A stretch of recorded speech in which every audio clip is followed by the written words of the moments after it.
taking Mia out on a date. You ever seen Mia? I said, well, you're in trouble now. That's just leaving the fact. And then when they go inside, you know, for some reason, they never allude to the fact why this is happening. So these guys have a suitcase. There's apparently this Marcelo Wallace's suitcase, and they never say what's in it. I mean, there's all theories of it could be drugs, it could be a soul. It will say in gold or whatever, but it's not important. They allude to the fact that at one point that it could have been an angel took Marcelo Wallace's soul, but why would they have it? And that was the reason they said because of the the band on the back of his neck was actually because of a tattoo he wanted to have covered up or a scar or something. And then when they get in there, they're all pretty nervous, and it's kind of like a scene from what's the Good and the Bad and the Ugly. It's kind of like a scene from there where Lee Van Cleef is staring down this guy in his house, and basically it's almost the same kind of scene because uh, uh, Jules is doing it to one of the guys, and he's basically, talking to him about, hey man, you got here early, man. Like, oh, you gotta relax, but you're scared to death. I don't know what's gonna happen. And he goes, man, because we bought you at breakfast. What you have? And he tells him, he goes like, a big kahuna with cheese, whatever. And he eats his burger, and he starts drinking all his soda down. He's not breaking eye contact. It's really like the scene from The Good and the Bad and the Ugly, where Lee Van Cleef is sitting at the table, and he's like scooping out stuff out of the bowl. He's eating his soup. So what are you gonna do about it? You ain't gonna do anything about it. So the scene's there. So when they get down to the brass tacks and talk about the suitcase, one of them pipes up and they should, and one gets shot, and then the other one, and then a big argument happens. And then basically at the end, they end up killing everyone in the apartment. And then it cuts to the next scene is with Vincent Vega going on a date with Mia Wallace. And before he goes there, he stops at his buddy's house, who's like a drug dealer, and I guess Vince is a heroin addict. He clearly keeps it, pretty much intact. It never affects his job or anything like that, but he's clearly on that stuff.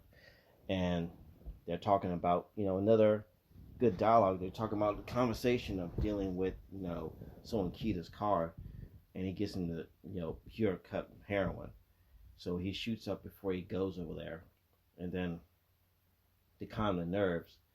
And when he gets to the house, Mia's already there, and I guess her husband's going out for the night, and she does like a line of coke before she leaves the house. Now this comes in play because this is gonna be a factor that turns his basically his day upside down.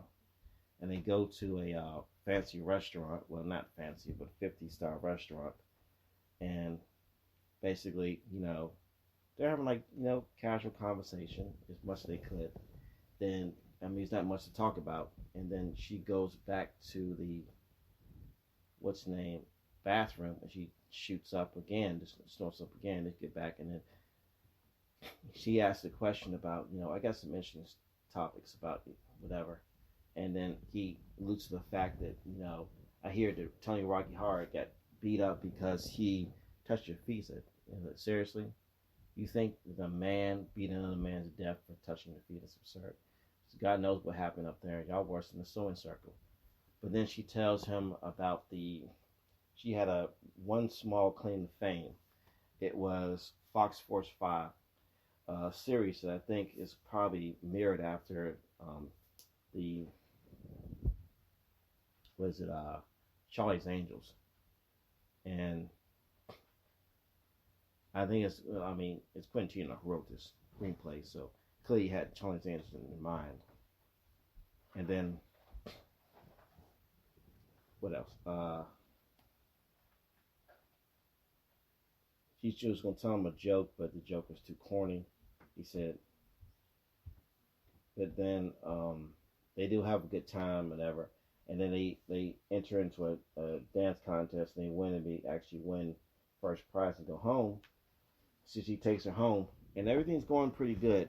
Now, keep in mind she has already shot. She had snorted 2 lines of coke, one at her house and one in the at the restaurant. So she gets to her house, takes his jacket off, and she finds a baggie of she thinks cocaine. She shoots it up, and then that's when she has an OD. He gets out.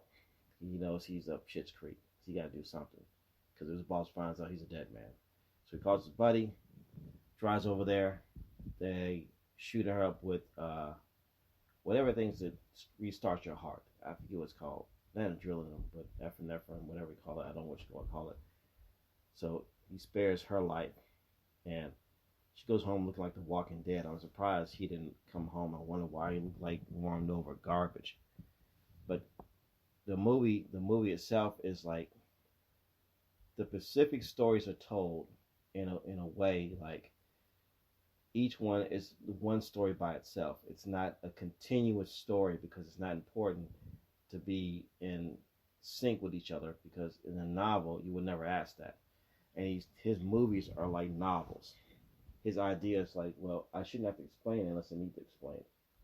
So when that one basically stops, now the next story is with what's the name?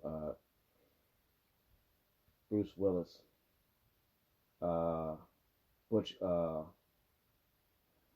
Butch is his name, and he's like this, you know, he's a good boxer, but I think he's down out. He basically, well, basically he's past his prime. So, Witten Marcellus, not Witten, Marcellus, Marcellus basically gives me the idea like, look, you have too many fights left, so you're not gonna, you want to get a big payday out of this, so you're gonna go down in 6. So you think of dive, and while he's talking to him, what's the name? Jules and Vincent show up, and for some reason Vincent has a problem with him. I never explained why he picked a fight with him. He called him Baluka and Punchy, like he's gonna pick a fight with him. Maybe he lost some money for him. I don't know. That was never addressed. I don't think it was needed to be at that point, but it comes in factor later. He was supposed to throw the fight and he doesn't, and I think he had every chance not to. And not only he didn't throw the fight, now that he beat him, he killed the man in the ring. So he gets out and he basically goes and because of his girlfriend, they're ready to pack him and leave. He's having nightmares about, I guess his dad had this special watch, and this one particular one is about a watch. This story right here. So when he gets the watch, no, he gets the watch. When his dad what was it?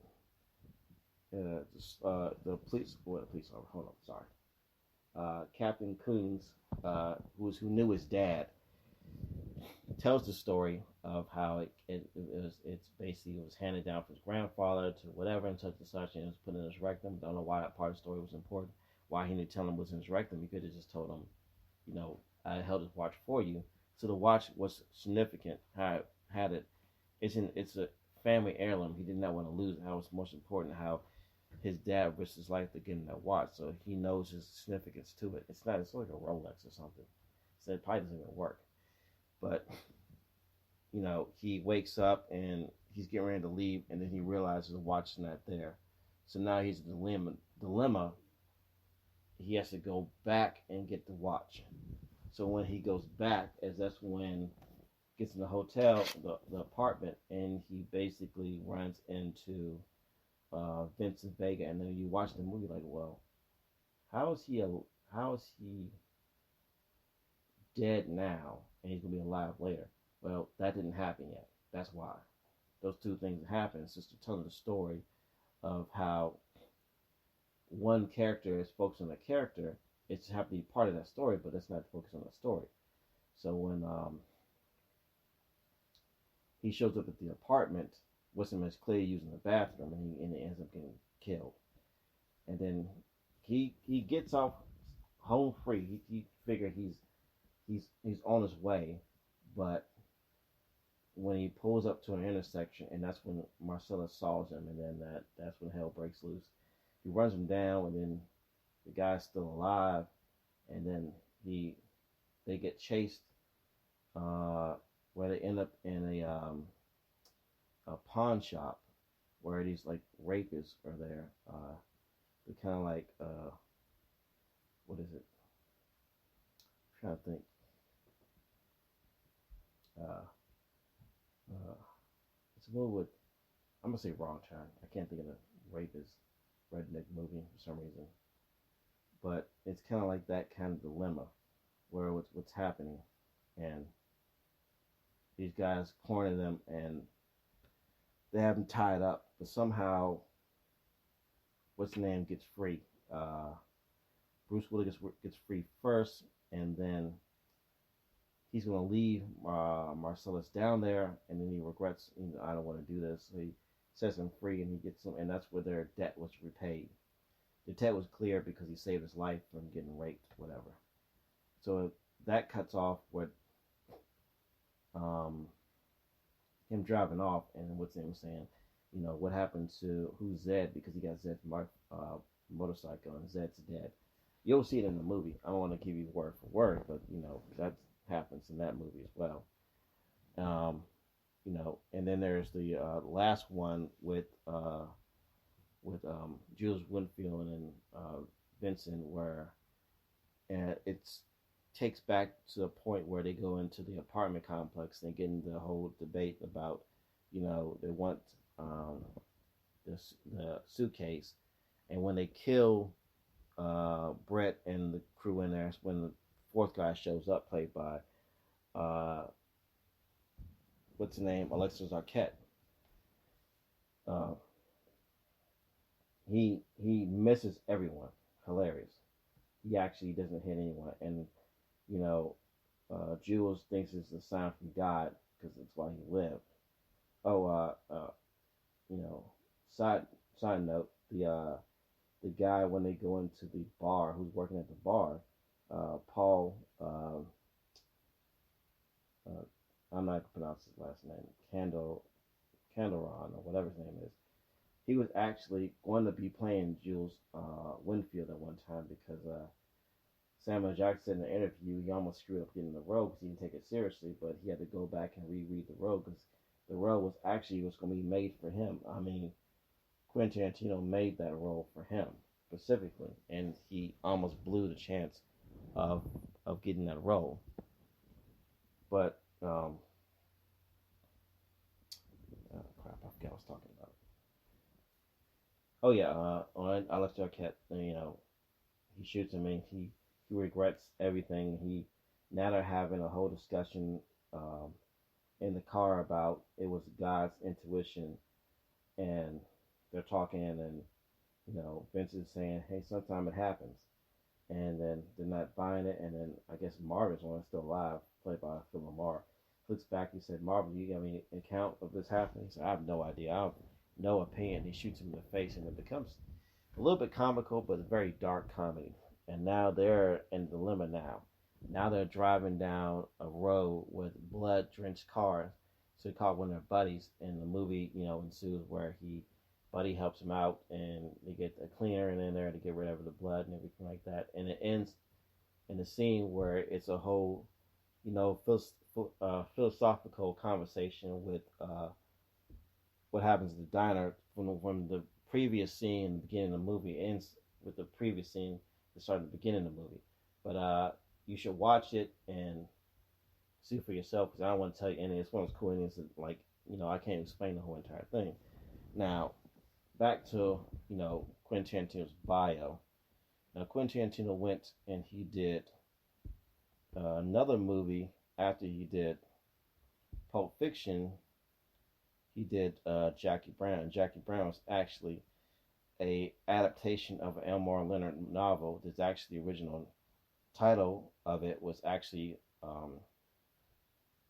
Run Punch. And when he was casting the movie, he thought of Pam Grier, because